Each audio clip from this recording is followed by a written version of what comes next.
Hey guys, welcome back to Fixin' It, and today we're going to change the rear brake caliper on this 2007 Nissan 350Z. All right guys, jack up the car, remove the wheel, and this is your caliper right here. And what's happening is the caliper is clamping down, but it's not releasing.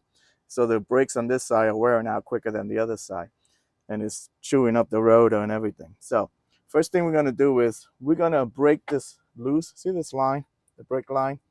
We're going to break this loose. This is a 12 millimeter. Because it's easier to break it loose now. If you take off the caliper, try to break it loose, it's going to move all over. So let's do that.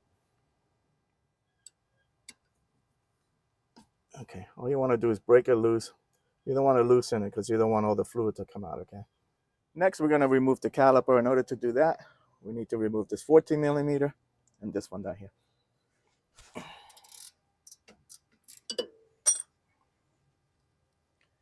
All right, guys.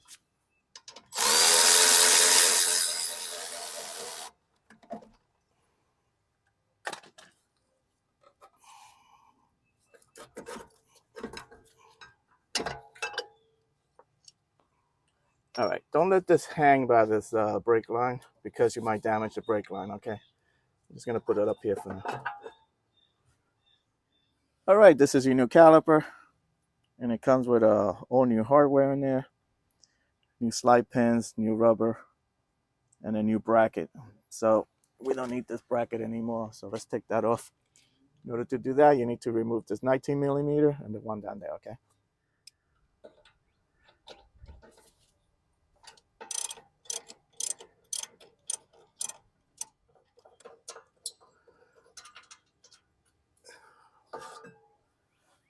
Now you could take off the rotor.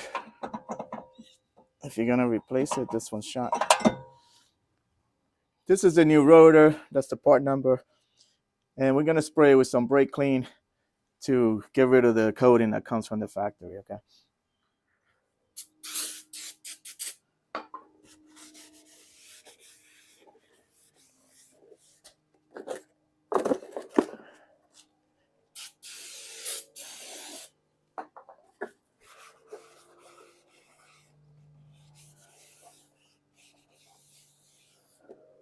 Before you put the rotor on, wire brush the hub.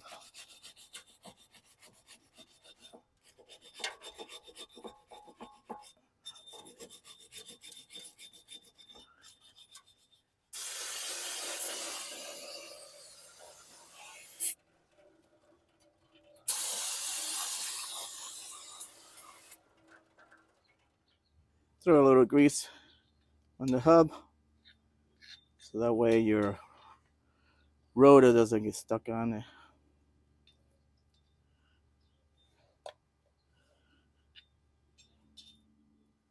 Now you can throw your rotor on. This is a new brake pads, and that's the part number. Comes with new hardware, which you don't need because the new caliper has the hardware in it. Okay, now you can put your brake pads on. The one with the wear sensor is going to go on the inside, and the wear sensor is going to go on top, okay? So this is going to be like this. You slap this on like that.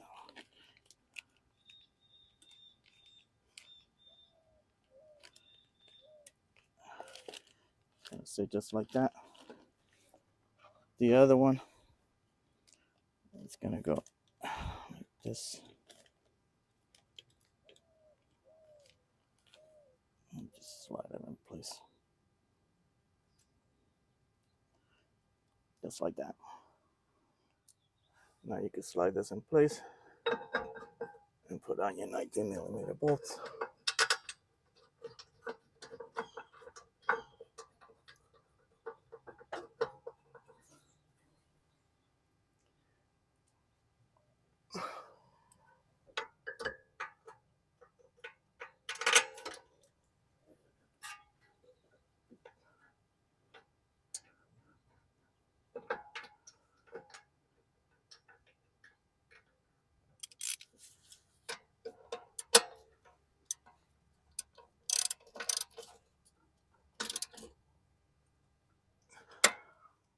Okay, now remove this cap and the washers, okay. So now we're gonna remove this, slap it onto this, okay? Okay, have something to catch all the fluid when it comes down.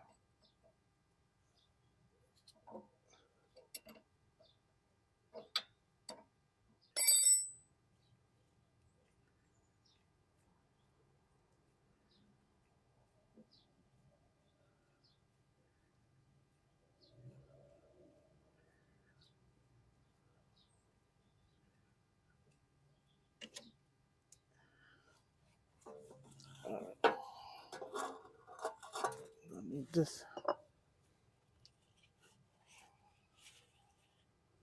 So what you want to do is take the washer, replace the washers with the new ones. All right, guys, so you got the washer on either side of the banjo bolt there. So when you put it in, make sure this part goes into the hole and it sits flat, and then you could tighten it up, okay? All right, guys, I went to throw this on and realized it's the wrong part, okay? So the box, that's the right part for the rear left, but they put the wrong part on here. This is a right rear caliper. And the way I could tell is because this hole right here is supposed to be on top, and also the bleeder valve is supposed to be on top.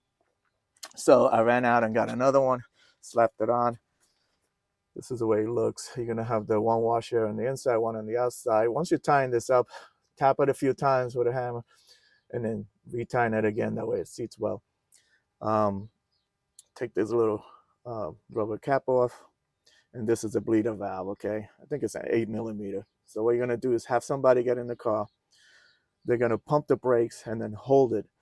You're gonna loosen this up, release some of the air, some of the fluid, tighten it back on, have them pump the brakes again a few times, hold it, loosen this back up, let some more air, some more fluid out, tighten it back up. Keep doing it until only all the air is out of the system and only fluid comes out, okay? Now make sure that you don't let this run dry. So this is your brake fluid reservoir. So make sure this doesn't run dry. Make sure you keep it full, okay? What else? These pins right here, the one on top and bottom, take them out. They look like this, and apply some of the silicone-based lubricant, and then put them back on. And finally, before you throw the wheel on, throw a little bit of grease on here. That way your wheel doesn't get stuck on there. And that's it. So I hope this video helped you out. Like and subscribe. Talk to you guys later. Take care.